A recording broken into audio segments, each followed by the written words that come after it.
provlerave, ku ngrihen dhe bashkohen vlerat. Përshëndetje të nderuar bashkëdhetar, jemi këtu në provlerave, nderi i qarkut të Fierit, me motivacionin për përfaqësimin e mbrojtjen e vlerave intelektuale të qarkut të Fierit, për kontributin e dhënë në zhvillimin shoqëror, intelektual, shkencor e bujqësor në Shqipëri e trojat shqiptare, me përgjegjësi shembullore kombëtare në shërbim të shqiptarizmit. Titulli Nderi i Myzeqes, me motivacionin për mbrojtjen dhe rritjen e vlerave mësimdhënëse, kërkimore dhe shkencore, për veprimtarinë botuese dhe pjesëmarrjen në konferenca kombëtare ndërkombëtare, për udhëheqjet shkencore të doktoraturave në Shqipëri dhe jashtë saj, për ndjenjë të lartë përgjegjësie në shërbimin dhe lartësimin e vlerave të shqiptarizmit dhe të njerëzimit. Jemi sot me profesor doktor Nikolaj Bardhi. Mirë se erdhe, profesor. Mund na flisni pak më tepër për aktivitetin tuaj, sepse ju keni një aktivitet shumë të gjerë.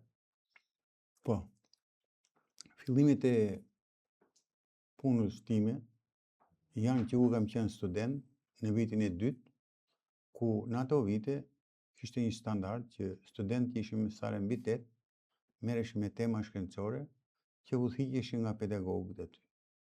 Pasandaj kjo më shtoi pasionin dhe vazhdova kur isha në kooperativën Libofsh. Aty fillova bëra lidhjen me të madhin Hysen Laçaj, që vinte dhe sillte prodhimin e parë si britet Misrit, me profesor mentor Përmetin dhe shumë pedagogë të tjerë, dhe kjo më bëri që unë të jem shumë i apasionuar mbas saj. Gjatë kësaj kohe pata shansin që në ndihmën e një njeriu shumë të mençur, shumë të aftë, shumë shqiptar, mbaruam në Bullgari, Avni Oktrova. Ai erdhi në Libofsh 2-3 herë dhe mua më ndihmoi që unë të ngrija serat për të hapur eksportin. Po. Në çfarë viti bëhet fjalë? Bëhet fjalë që në vitin 1979. Në 79? 79. Unë kam mbaruar në 78, kam marrë diplomën, 77-78 kam qenë stazhier, siç ishte në atë kohë, i specialist i pa diplomuar, dhe në 13 maj të vitit 1978 unë kam marrë diplomën. Dhe nga brezi atyre profesorëve të mi, unë kam marrë përkushtimin për punën, dashurinë për punën, si më veçantë për bujqësinë. Dhe nga ata, unë kam mësuar pjesën praktike. Domethënë, ju keni arritur që të eksportoni prodhime bujqësore që në vitin 79 nga Shqipëria, apo jo? Që në vitin 1979 kam filluar që të eksportoj për herë të parë patatën e hershme. Dhe ishte momenti atëherë që duhet gjendesh një rrugë për të rregulluar të ardhurat financiare. Ndërkaq në atë kohë kam filluar të eksportoj shalqinin, duke e mbjellë me metoda siç ishte në atë kohë të emancipuara ose të avancuara. Kam ndërtuar një serë në atë kohë atje, dhe ajo që ka qenë më e çuditshme për mua ka qenë një moment tjetër që eksportonin edhe preshin për në Hollandë. Vitet 80 bëhet fjalë. Vitet 79, 82, 83. Po. Dhe gjatë asaj kohe unë nuk e kisha lexuar në librat shqip që specialisti holandes që aty jo tha këtë tjeshilin duhet ta përdorni se kjo e ka vlerat më të mëdha. Dhe në atë kohë mësova që gjethet e preshit luftonin cilizët kancere gjende në trupin e njeriut. Impresionuese. Më vonë ju filluat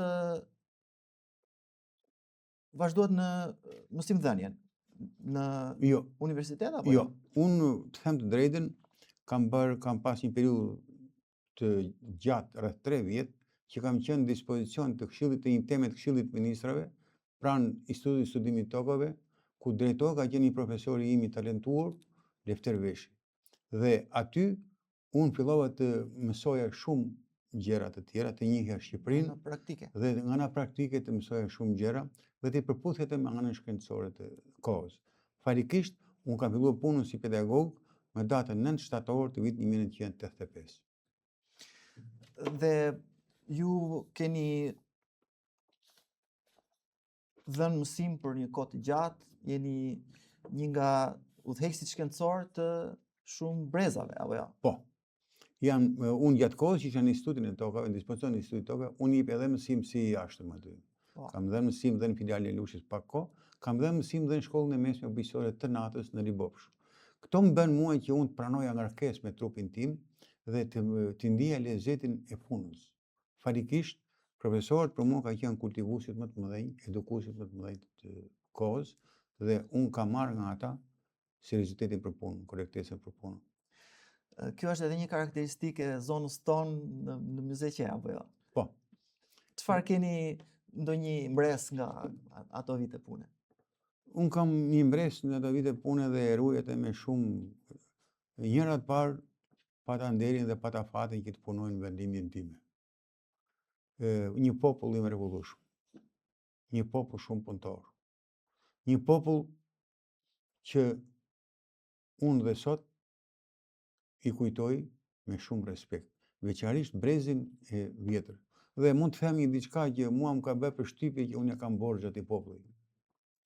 Kur më ka vdekur babai im datën 10 shkurt 81-shit, kanë ardhur shokët e babait tim duke qarë. 5 veta.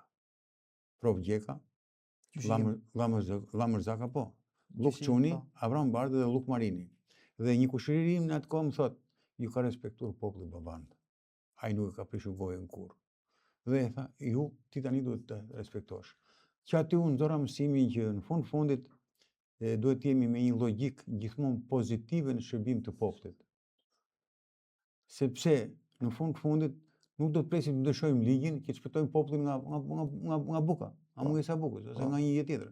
Atë nuk është të vjedhësh që t'i japësh njerit që s'ka bukë të hajmë për kalamajnë për darkë.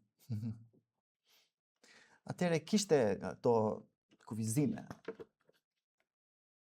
Në kohën që ishit ju drejtues atje, kishte kufizime për të ngrënë, Ka qenë periudha e krizës që nuk pranohesh nga udhëheqja. Atëherë u bë ufzimi. Po.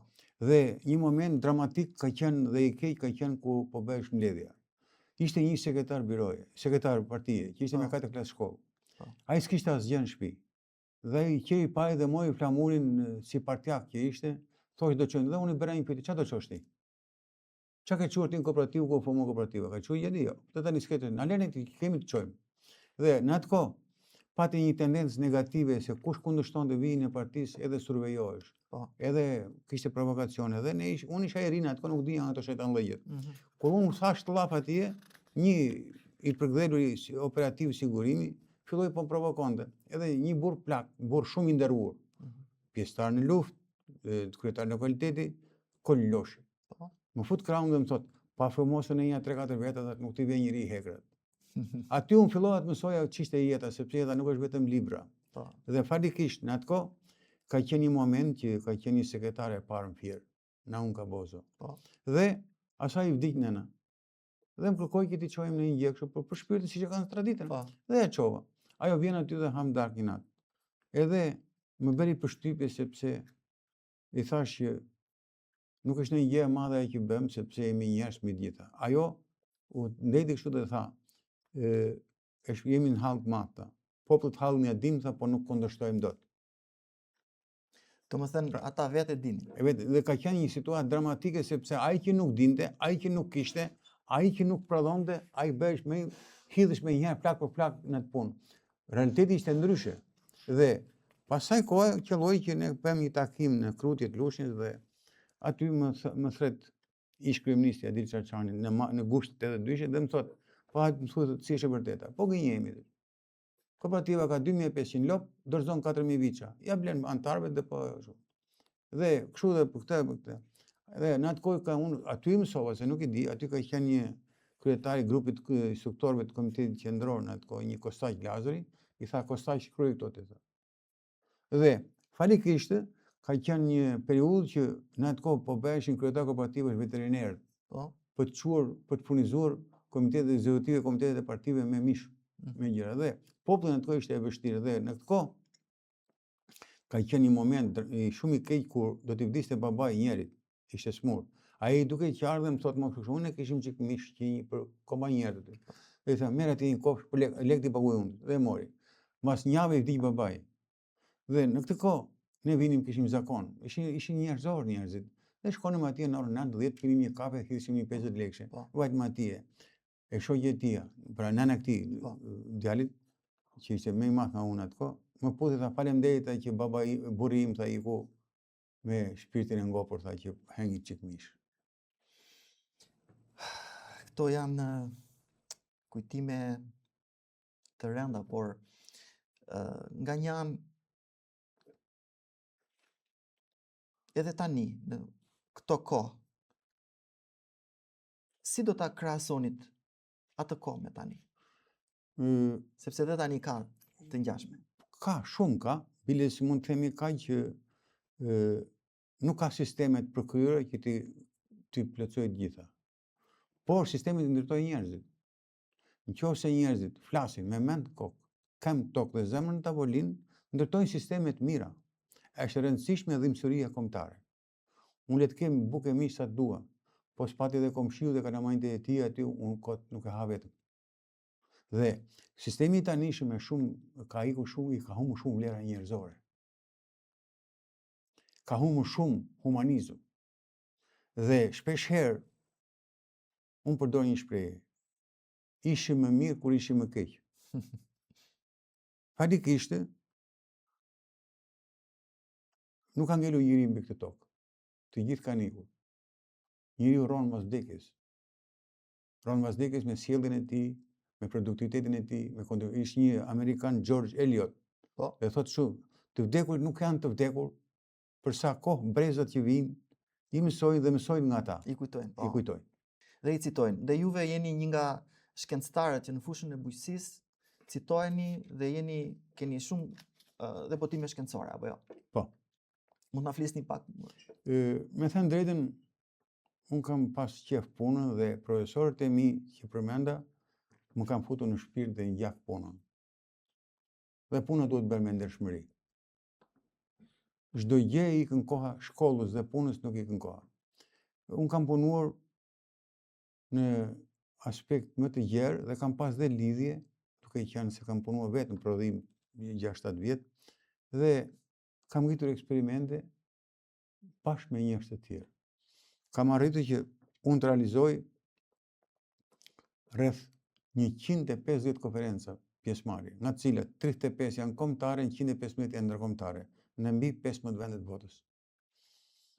Ndërkaq, kam votuar mbi 104 artikuj shkencor, nga të cilët 15 në Shqipëri, në revistat shqiptare dhe rreth 89-90 në revistat ndërkombëtare, me faktor impakti e tjera me radhë. Jam munduar që të punoj me plan afatgjatë dhe gradual dhe ngadalë. Kam votuar rreth 13 tekste universitare dhe 4 monografi. Dhe këto më kanë bërë mirë dhe mua. Sepse duke punuar jam shmangur në natyrë shumë llafeve, klubeve. Unë duhan nuk kam pirë. Rakia, alkooli, pikë, nuk pikë, kafet. Unë futesh në zyrë dhe shohë në zyrë. Dhe kjo më ka bërë që unë të kem një produktivitet dhe në udhëheqjet shkencore. Unë kam 141 udhëheqje studentësh në Shqipëri. 12 i kam tetov. Kam 6 master profesional. Kam 16 master niveli 2, kam dhe 7 doktorant. Dhe faktikisht edhe si vjetë që flasim, unë përsëri kam 5 student me udhëheqje në tetov dhe një në datën 26 mars mbron se ishte e prapambetur për shkak të mosmarrjes së gjuhës angleze, benjishin. Dhe në fakt, them drejtën, e kam pasur parim dhe kam thënë diku një shprehje që pedagogu është shumë i rëndësishëm si vend pune. Po. Sepse nuk shet petlla, nuk shet domate, nuk shet mishet, po prodhon të ardhmen e kombit. Eksakt. Dhe Sigmund Freud i thot, nuk ka rëndësi kush pjell, rëndësi ka kush kultivon. Në fakt, u bë një anketim i studentëve në vitin 2002 dhe një ish rektor i madh nga Shpirti, nga Koka, profesor Velesin Peçuli, më thot, hajde të pish një kafe nga zyra. Vajte atje, lexoj anketimin, tha. U bë kafe, po e lexoj anketimin dhe thash unë, t'ja themi të gjithë atje përballë. Dhe përballë gjithë pedagogët me studentë, thanë studentët vet. Në atë kohë, unë ashtu e mendova dhe thash, nuk ka kriminal më të poshtë pedagog që merr lek nga studentë dhe nga smon vajzat. Po. Këtu jemi pedagogë dhe shumëzojmë dhe qeverit furnizohen se në atë kohë shumë ministra kanë dalë nga universiteti bujqësor. Po, atje. Dhe dikush më mori dhe inat. Por në fundit ka një shprehje. Për të mirën e kombit tim le të marrë inat kush doj. Unë nuk tremem kurrë. Sepse ka të bëjnë edhe kopjimet, plagiaturat a janë këta pedagogë shumë prej tyre rezultat jo i punës siç jeni ju, por i plagjaturave? Shiko, këtu ka shumë llafe dhe ka shumë thënie, por në fakultetin e bujqësisë dhe në universitetin bujqësor kanë qenë antar të këshillit shkencor disa njerëz me shumë personalitet që nuk të lejonin. Kanë qenë mentor për Meti, Lufter Xhuveli, Hysen Laçi, Hysen Çobani, Sotir Pasku, dhe ishte numri i madh. Ata kanë arritur që të kthejnë mbi 5-6 veta për doktoraturën, për gatën shkencore, për çështje të ndryshme. Dhe kjo i ka bërë mirë. Në fakt me të që është, njeriu do të ketë një lartësi personaliteti, dinjiteti. Nuk do të pajtohet kurrë me të keqen dhe me plagjaturën. Në qoftë se një njeri që ka vajtur pedagog, ai po që se nuk e ka kuptuar çdo thot pedagog, ikën vetë. Dhe fakti i qartë është 91-92-shi, që nga Universiteti Bujqësor kanë ikur vetë mbi 35 pedagog, të cilët nuk kishin mbrojtur dizertacionin, nuk kishin mësuar gjuhën e huaj, sepse gjatë viteve të monizmit ka pas një standard. Pedagogu nga data e emërimit për 5 deri në 7 vjet duhet të jepte filozofinë, lëndën e huaj, 2 lëndë zanati të mbron dizertacionin. Po. E të bënte 3 artikuj shkencor. Pra këto ishin motive pune. Nuk duhet të politizojmë këto. Këto s'kan punë me politikën. Dhe falikisht ata pedagogë kishin 12 vjet, 13 vjet kishin ardhur aty, ikën, sepse nuk mund mbaheshin. Jo i hoqi PS-ja, jo i hoqi PD-ja. Këto janë prava. Këto janë justifikime dhe gënjeshtra. Ata e ka hequr vetvetja. Sepse në fund fundit ti je pedagog minimumi 15-20 vjet dhe mos kesh një tekst mësimor, nuk e thon shaka. Nuk e thon aftësi. Dhe ti jemi realist që në këtë pikë duhet më shumë kërkesë. Unë jam me te që plagjatura është nisur 2 herë për të kontrolluar, aparaturat sot janë, merre dizertacionin futa atje, dhe ta nxjerr.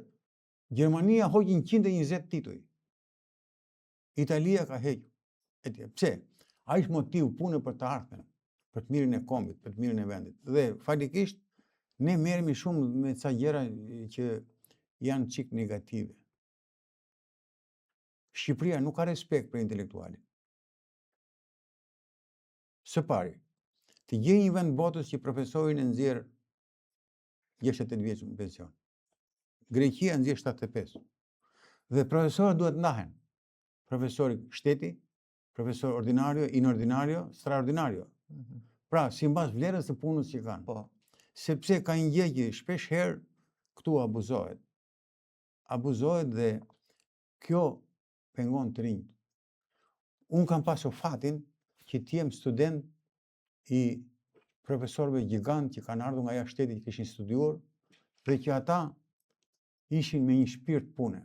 Universiteti Bujqësor ka pasur një fakt tjetër, ose ishi studi bujqësor, ka pasur një favor tjetër sepse pedagogët aty nuk kanë qenë të mbaruar vetëm në bllokun lindor, në Rusi, në Hungari, në Bullgari, në Rumani, po kanë pas mbaruar edhe në Francë, kanë pas mbaruar edhe në Austri, kanë pas mbaruar edhe në Itali.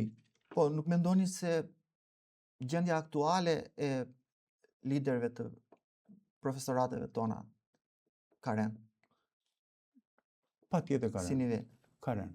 Sepse, ka rënë sepse vetë ka një përplasje të madhe midis universiteteve dhe qeverive. Midis specialistëve dhe terrenit. Po përmend vetëm 2 gjëra. Po. Që nga 2013 deri sot nuk ka një ministër bujqësie të diplomuar në Universitetin Bujqësor. Kjo është një mbledhsim i paparë. Po. E dyta, në Ministrinë e Bujqësisë janë futur në punë njerëz me gjuhë letërsi. Çdo ai e di. Janë bërë drejtor bujqësisë të rrethët Durrësit dhe të Beratit, ish oficera. Çdo ai e di. Ose ta marrim thjesht më mirë kështu, deputetët kanë futur në punë njerëz me shkollë të mesme, nëpër agronom, nëpër komunat e nëpër këto. Dhe kjo është thjesht për të nxjerrë, unë se kuptoj dot pse ti trememi të vërtetës. Dhe ana tjetër është sepse specialistët e bujqësisë, agronomët, veterinerët nuk e kanë ndjerë ngrohjen shtetërore, kujdesin shtetërore. Një djalë, një vajzë që ka mbaruar mesatare 9.2 nuk futet në punë në një institucion kërkimor shkencor. Katastrofa që i ka bërë bujqësisë shqiptare është prishja e institucione kërkimore shkencore të bujqësisë shqiptare. Dhe i transformuan emrat e bën QTTB, që janë të sërinë teknologji jo bujqësore. Në një kohë ku për rreth 50 vjet kanë pasur lidhje me institucione meksikane, italiane e tjera, dhe që kanë pasur lidhje me to për materialet gjenetike. Shqipëria e mbyllte misin 100% me farën hibridet vetëm.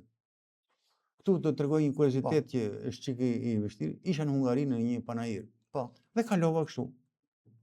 Shikoja atje kallënjtë e misit ishin si të Shqipërisë. Po. Edhe iki dhe kthehem prap. Dhe shikoj, ma bën ai që rinda aty, ishte një mjekrosh, më thotë mua, kaloi 2 herë të si është puna. I thashëm, po më duken se nga jetim të nga Shqipëria. U lututa. Unë kam qenë shokë i Hysén Laçit. Kemi qenë bashkë në Itali. I kemi marrë linjet në Itali, nën babë. Po. Dhe tha, ato janë me origjinë amerikane. Ne e kemi ruajtur.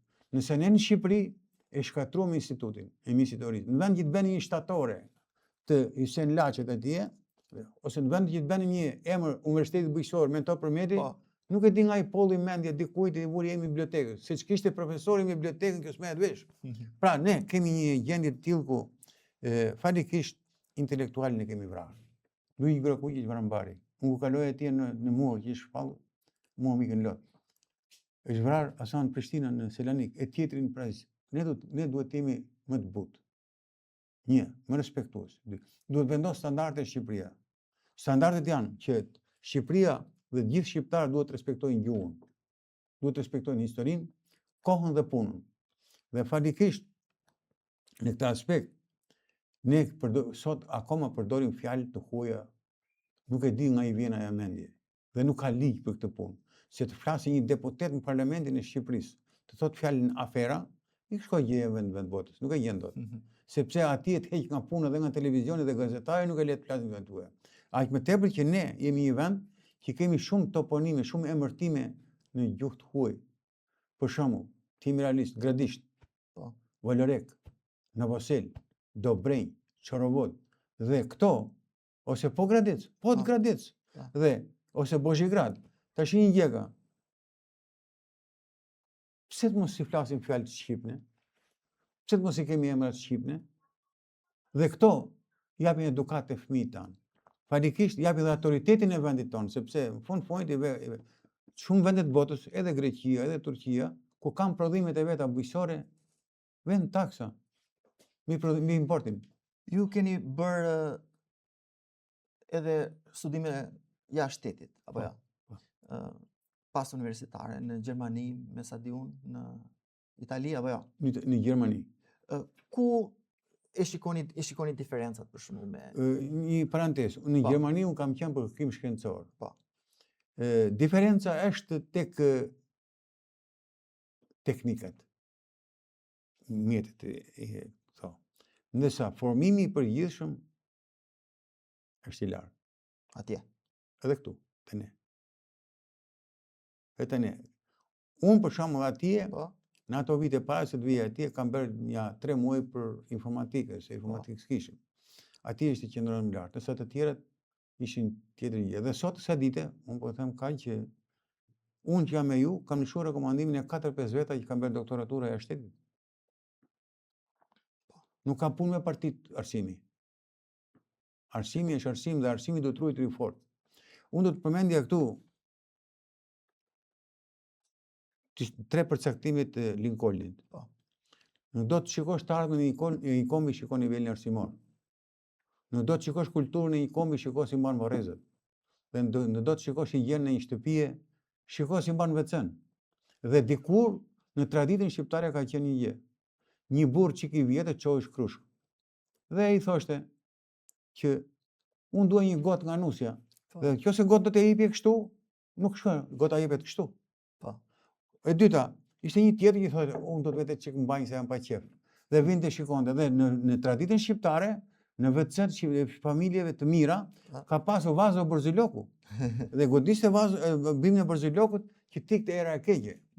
Pra, ne nuk është puna se nuk kemi këto. Ne kemi traditat mira. Ne kemi traditat mira, po ne nuk i respektojmë. Ne duam t'i harrojmë. Edhe për fatin e keq, del një njeri që flet ashpër, le shembull e keq, që edukon rinin, që edukon popullin. Çfarë do presim ne nga një njeri që Keni fjalën për liderat politik apo udhëheqësit. po. Dhe kjo ka ardhur sepse po të shikosh kështu, standardet e vendosjes së liderëve dhe të administratës shtetërore dhe të qeverive, më falni, jemi konkretisht këtu. Profesorët janë disa në Shqipëri. Mund të jenë 20% që mund të kenë plagjetuar, çfarë si ka? Unë ja kam thënë kryeministit në Fier ku më bëri dhatë e krenaria komitetit. S'ke asnjë këshilltar profesor, asnjë ministër profesor. Atëherë, çdo me thënë kjo? Si mund të vihet ministër bujqësie një njeri që nuk di gjë fare? Plus, me një farmacist e bën zvendës ministër bujqësie. Dhe këto janë gjëra të rënda. Po të shikosh sot, Marash Ivanaj dhe Ernest Koligi mbahen për ato reformat që kanë bërë në arsim. Po, eksakt. Thoma Deliana mbahet për reformat në arsim. Ama njeka, shërbimi i popullit i bëhet me inteligjencë, kombit i shërbehet me inteligjencë, me përkushtim. Ai që nuk di çfarë do shërbej, ai do bërtasi, do zije, dhe aq më tepër që mua vjen keq se unë jam shqiptar, do vdes shqiptar, edhe fëmijët e mi të vjen ku të duan, po Shqipërinë ta kenë në zemrën e tyre. Më mirë se Shqipëria nuk ka. Po, Shqipëria ka tokë, klimë, traditë bujqësore për shembull. Por importon produkte që teorikisht gjitha mund të bëheshin këtu. Pse nuk bëhen? Nuk bëhen sepse nuk ka qartësi. Nuk ka ndihmë. Mua vjen keq për një ministër bujqësie i cili ja dha subvencionin tregtarëve. Janë dy grup njerëzish, dy klasa njerëz që duhet mbrohen. Duhet të mbrohet prodhuesi, fermieri dhe konsumatori. Nëse konsumatorit i shkon domatja me 1.000 lekë, ai vritet. Nëse prodhuesi kanë 180 lekë, 200 lekë për kile e ka shpenzim dhe e shet 400 lekë dhe tregtari e shet 1.000 lekë, ai të fitojnë 600 lekë për 48 orë, fermierit prodhoi dhe të marrin aq pak. Për gjithë vitin, po. Unë jam një njeri që të them atë që është, unë kam punuar shumë privat. Këshilltar firmash, kemi prodhuar fidana pemësh, e tjera me radhë. Ama njeka, po të shkosh në Kutallit Beratit, të rish lart në Kodër, shikon det me sera. Atje s'ka asnjë funksion shteti. S'ka bërë asnjë gjë shteti. Po, si kanë ndihmuar për asgjë. As për një gjë. Dhe aq më tepër që Shqipëria ka, si thua, një mungesë përgjegjësie për të mbrojtur prodhuesit e vet. Unë kam parë në Austri domaten shqiptare me pull italiane. Dhe duhet kuptojmë dhe këtë, që konkurenca nëpër botë, nëpër tregjet është me hile dhe pa hile. Folën shumë, flasin shumë. Por ama, akoma kemi prodhime të shijshme.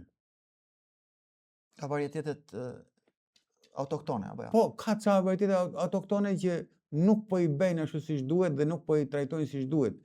Ajo që ka shumë rëndësi është sepse ne marrim çdo gjë nga jashtë.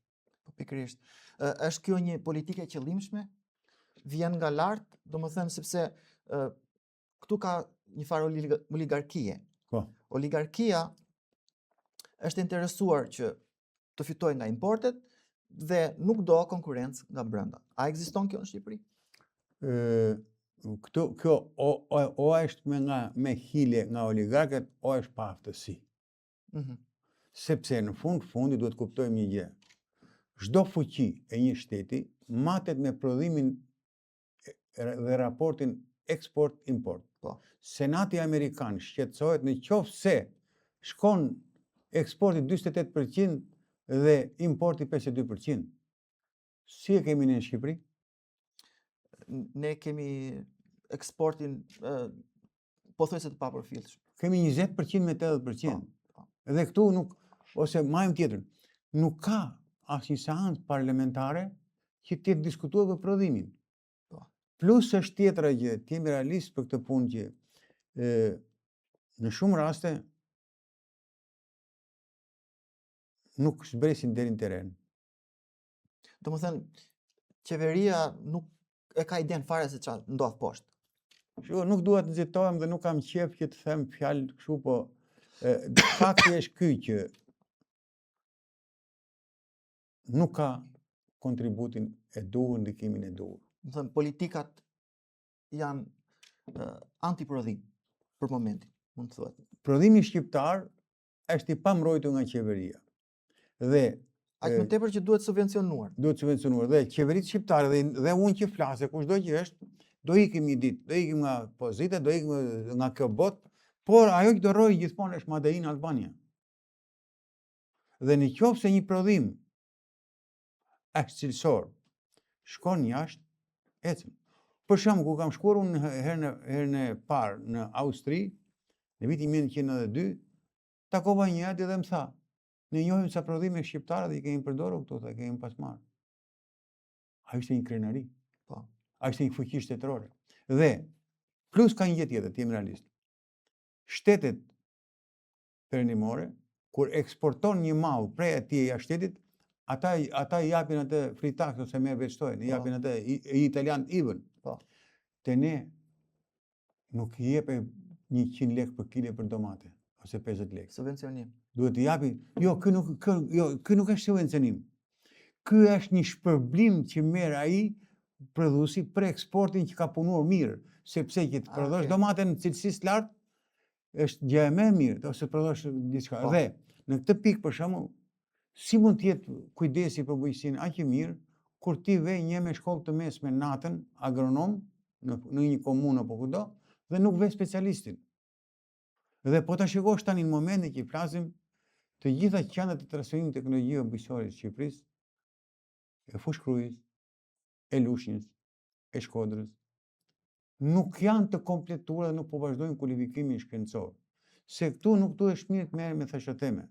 Por ndjeka, një njeri i cili ka dhënë provim gjuhën angleze, ka marrë C1. Ka ngritur një eksperiment, 2 eksperimente, 3 eksperimente. Ka bërë 3-4 botime shkencore. Ka bërë 3-4 referime në përbot. Ky, sa do t'jetë fallco, nuk është si ai që s'ka bërë asgjë. Po e keqja kush është? E keqja sepse në Shqipëri i paafti po bën ligjin. I korrupturi po bën ligjin. Dhe po e mund të intelektualin. Unë them vetëm kaq. Përse në parlamentin e Shqipërisë nuk çohen 3 kandidat për ministër bujqësie, për ministër arsimi, me CV-t përkatëse. Dhe kush që nga ky individ, që nga jurist apo çfarë tjetër atje, që nga i përshtatshëm për të bërë dhe ministër bujqësie, dhe ministër turizmi, dhe ministër arsimi. Pra, këtu I njëjti person me 3. Dhe kjo është një gjë shumë e madhe. Gjë një vend botës që ndodh. Do të përmend një fakt në këtë pikë. Ministra politik është ministri jashtë. Po. Ministri brendshëm. Po ministri i arsimit mund të jetë kurrë politik. Ministri i bujqësisë nuk mund të jetë kurrë politik. Ministri i financave duhet të jetë specialisti më i aftë. Ne marrim një mësues anglishte dhe vëm kryet Ministrisë Financave. Dhe mos ndaj themi jo këtë po ande, o vëllai dashur. Ati është do të jetë i fuqishëm. Abdyl Kullezi kishte mbaruar jashtë. Në atë kohë. Në atë kohë. Dhe ishte i fuqishëm. Dhe këto gjëra janë të tilla që ndonjëherë ai pa afti kur nuk të kupton dot më. Do të jesh 2 mundsa duhet të jenë me peshë 74 kg. Po. 2 boksier do të jenë me të njëjtin peshë. 2 diskutant për financat do të jenë të dy një lloj të aftë, se njëri ka marrë me 5, tjetri ka marrë me 9 apo 10, nuk kuptohen dot. Nuk kuptohen dot ata. Nuk kuptohen dot fare, sepse ai është me shkop, ky është me raket. Eksakt. Dhe në Shqipëri, të themi realisht, periudha më e suksesshme e bujqësisë shqiptare ka qenë periudha ku ka drejtuar ish ministri Piro Dodbiba. Çfarë vitesh? Ka qenë nga viti 67, 68 deri në 74, 75. Dhe ai ka marrur jashtë. Po të shikojmë kështu, edhe mjekësia shqiptare ka bërë hop të madh. Ka qenë Jani Basho nga Pogradeci. Ka qenë çuar në Austri për të marrë shkollën për mjekësinë, bashkë me baban Alfred Mojsiut, Nerujt ish president. Dhe Spiro Mojsiu. Dhe ai u mbajt atje pedagog. Prej atje u thirrë në Shqipëri, e thirrja me Xhogu, e mori mjek vetin. Ai ngriti spitalin ushtarak, ngriti infermierin. Dhe ai Mbasi u shtirua vendi, këta që filluan më së ndaj për zhvillojnë luftën e klasave, e morën e qonë ndroq. Se I kishte frikë se I bente hi I afti. Dikush I thot, Ender Hoxha atëre, po leri janë specialistë mirë. Ama ai neti 2 vjet atje, 2 vjet e ca. Ai u prek shpirtërisht dhe vdiq para kohë. Japim vlerat e duhura intelektualëve ne si popull. Se nuk kemi standarde, nuk vendosim standarde. Po kush do t'i vendosë standarde? Duhet të vendosë standarde direkt, parlamenti me ato të diskutojë. Me ligje dhe me standarde. Nuk ka punë parlamenti me komisionet hetimore. Komisionet hetimore janë komisionet strukturat shtetërore që I bëjnë ato. Dhe ndarja pushteteve është kryesorja. Legislativi vete, ekzekutivi vete, drejtësia vete, secili ka punën e vet. Mos merre me punët e tjerë, del njëri e tjetër se vërtet. Jo këtu po, mos vllai dashur. Shiko punën tënde, s'ke punë me të. Dhe këto janë gjëra të rënda. Fatikisht për ta marrim kështu holl, ne ku kemi nevojë për të vizituar, për të kërkojmë mjekun e aftë. Po kur je pedagog, jep mësim, nuk kërkon shumë që ta nxjerrësh staf studentin. Këto janë të këqijet. Po pse votojmë ta kryeministra të pa? Për shembull, ky që është tani kemi dhënë 4 mandate. Këtu është problem. Nuk I janë dhënë 4 mandate. Shiko, unë duhet të jem realist. Po. Së pari, ai ka përfituar mandatin e parë mori sepse nuk mund të ishte me PD-ja, por shtetë rotacioni u bë për 8 vjet. Okay. U mor 4 vjet duke I dhënë përgjegjësitë PD-s. Së dyti është sepse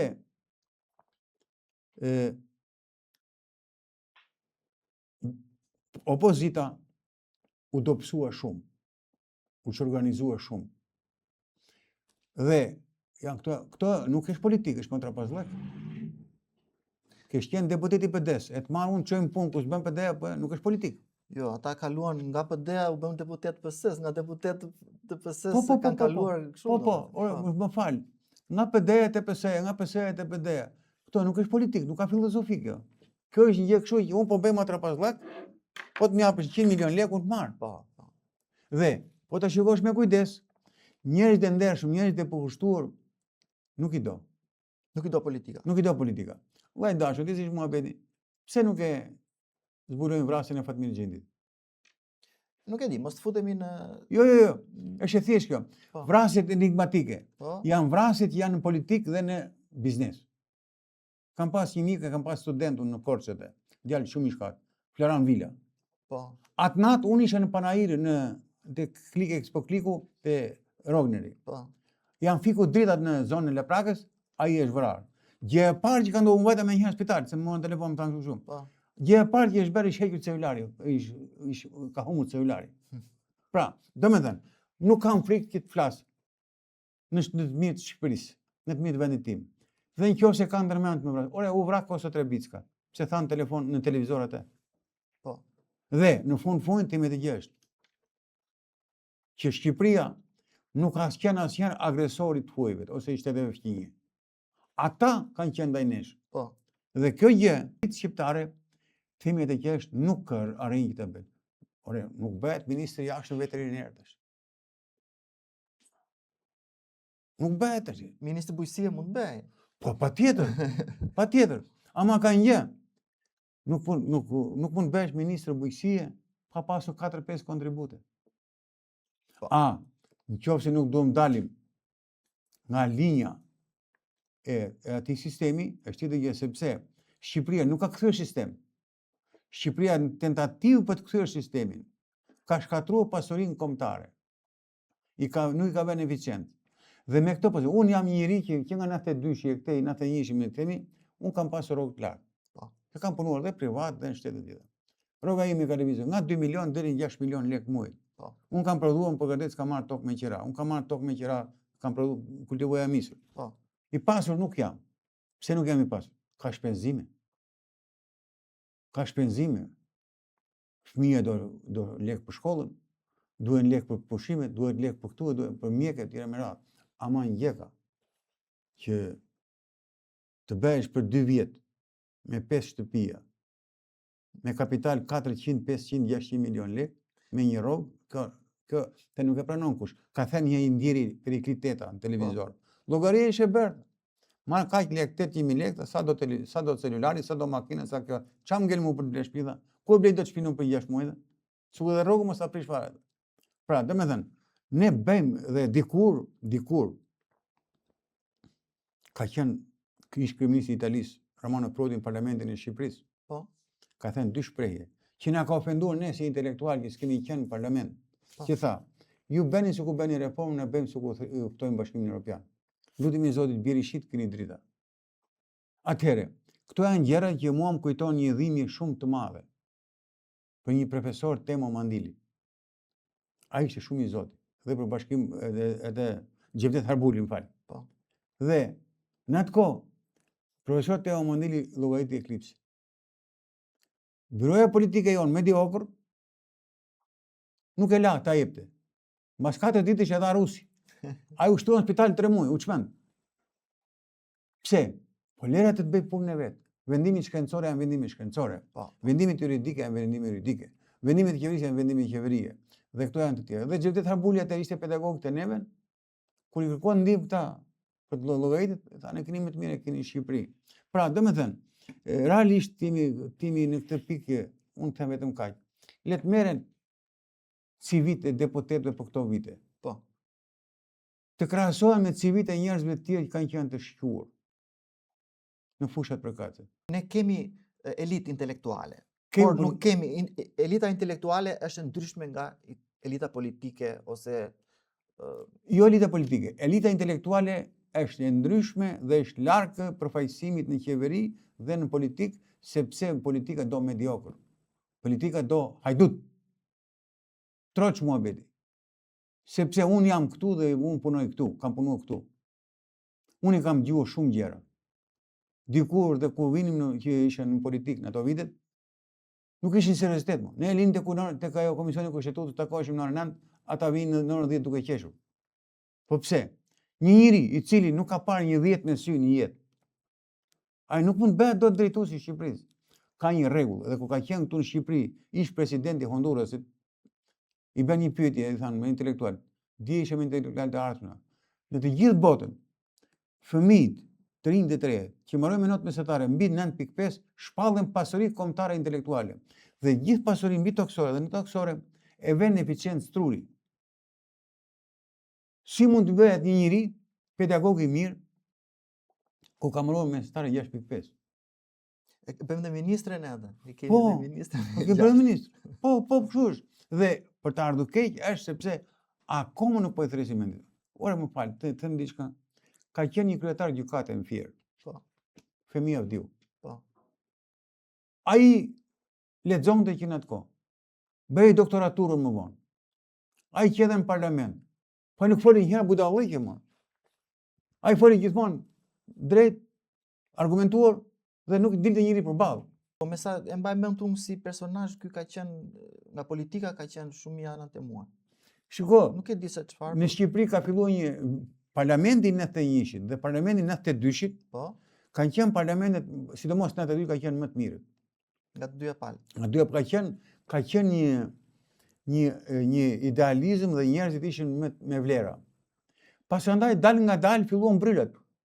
Filluan bryllet dhe bryllet janë të këqij. Bryllet ka marrë jetë njerëzish. Arriti puna që po të shikosh më vonë, nuk u vendos asnjë gjë. Çdo më thënë që të kesh deputet me lista të mbyllura. Po. Më fal, cili vend i botës e ka këtë? Ku e gjen botë? Dhe unë e kam thënë që dikur janë 4 vend. Vend lindja, Po. vend banimi, vend i punës dhe varri. Që janë personale. Janë këto të njohin gjithë.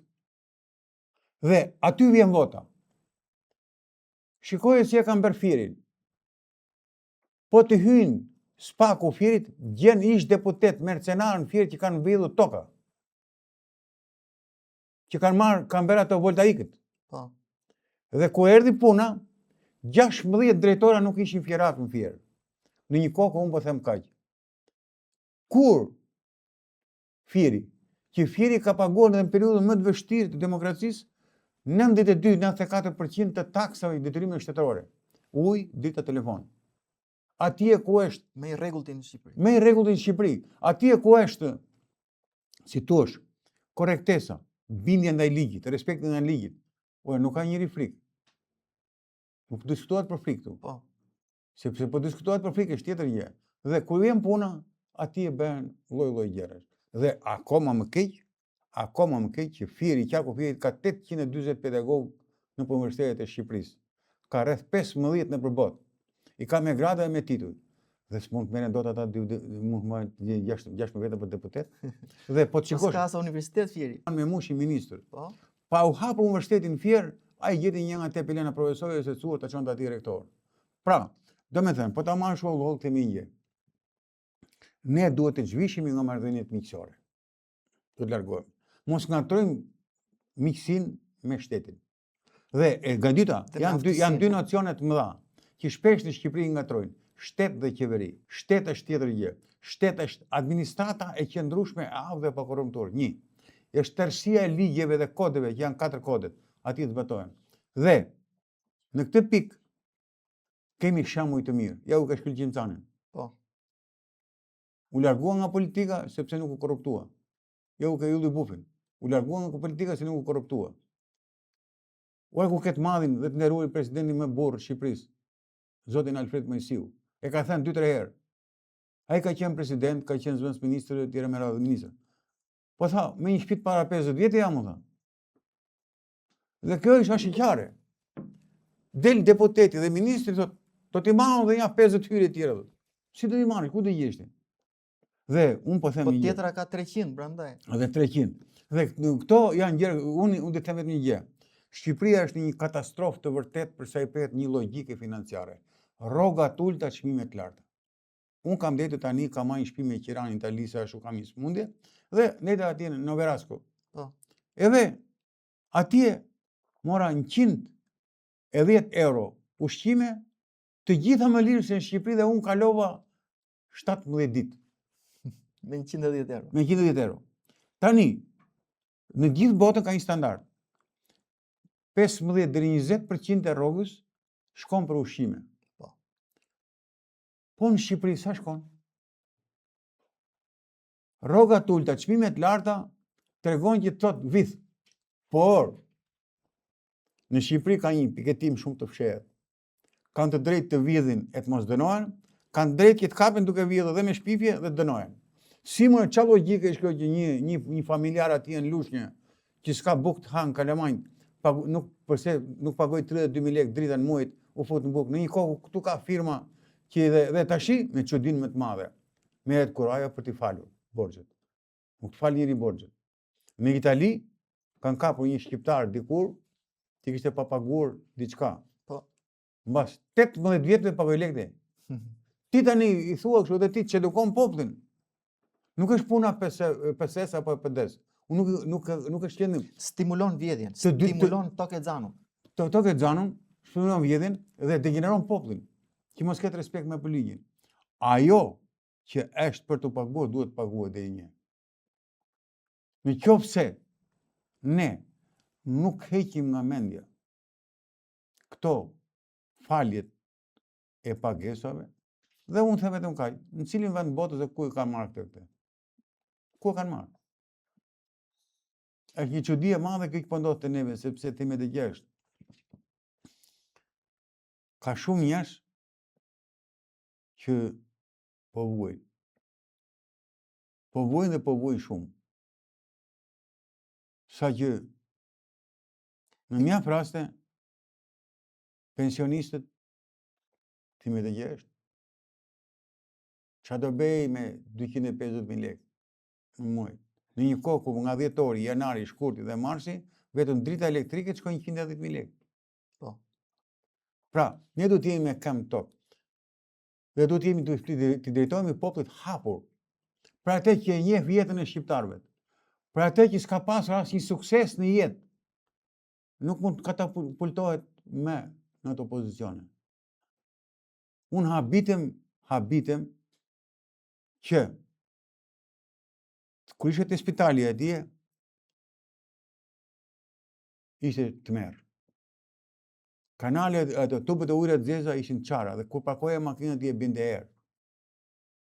Këtu në Tiranë? Këtu në Tiranë, në spitalin Nën Tereza.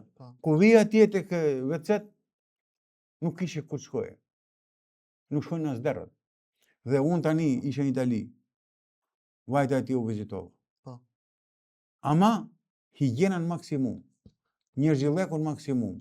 Dhe si mund t'i them unë me qeverisë time, që unë kam paguar 46 vjetë e 7 muaj siguracione, shëndetësore, dhe unë të shkoj dhe të operohem të privati. Dhe ku?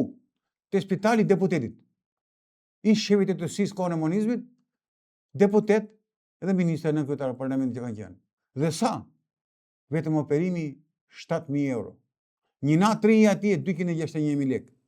Pa ja kuptoni çfarë logjikash janë këto? Ta janë gjakpirsa. Kjo gjë duhet të iki dhe unë them që klasa politike i ka shumë borxhe Shqipërisë dhe shqiptarëve. Unë kam pas student që iknin jashtë dhe më thoshin, do ikim profesor, i pa ta marrë dhe më punë aty te firma që ishim aty këshilltar, dhe më profesor do ikim sepse unë shtëpi nuk blej dot këtu. Kalamaj nuk rris dot këtu. Kanë ikë në Kanada, kanë ikë në Angli, kanë ikë në Amerikë. Dhe mbas 50 vjet kanë ardhur që andej bëra mirë thot, pse e bleva shtëpinë. Atëherë, të dalë një ministër financash dhe me renta më së ndaj, është sepse Shqipëria ka dy përvoja të hidhura. Përvojën e hemorragjisë, ne i themi emigracion është hemorragji kombëtare. Dhe e dyta, largimi i udhëheqësve të arratisja nga vendi. Ore, pyete mirë ditë, ku vete ul karreket e ministrit. Ku shiti ki të dish nga Shqipëria? Nga vendi yt, nga populli yt. Këto janë gjëra të rënda. Dhe është dhe Ballkani, po di, dhe ata njerëz, ata duhet të ekstradohen të vinë këtu. Të përballen me ligjin, nëse kanë drejt të kthehen poshtë, nëse s'kan drejt dhe nuk ngatrohen marrëdhëniet personale me marrëdhëniet ligjore. Profesor, ishte shumë kënaqësi biseda me ju sot. Në një moment tjetër, besoj që do kemi më tepër kohë që të diskutojmë më në thellësi. Më falë, nëse më lejohet, unë do të bëj vetëm një thirrje. Po. Thirrja është kjo. Shqiptarët të urrejnë vetëm urrëtitjen. Kudo, në parlament, në shkollë, në punë, dhe nga i fundit deri i parë. Dhe të kenë më shumë durim. Të duan më shumë Shqipërinë. Dhe të rinjët unë i kam thënë, shkoni ku të doni, ndërtoni jetën ku të doni, po Shqipërinë kur mos e harroni. Mos e harroni. Dhe kjo është një gjë që duhet bërë patjetër. Sepse të jemi realist. Nuk mund të lihen ullinjt e Shqipërisë pa punuar dhe të vesh punosh tek ullinjt e tjerëve. Sepse mirë si vjet me një kujdal, vitin tjetër me 5 shtohet. Dhe lekët qeverit që do vinë, ti harxojnë me shumë efektivitet. Një lloj se ku harxojnë pa lekët e shtëpisë. Lekun e shtëpisë e shpërdoron? Jo, dhe atë mos e shpërdoron. Faleminderit, ishte shumë kënaqësi. Provlerave, projekt mediatik nga Përparim Gjeka.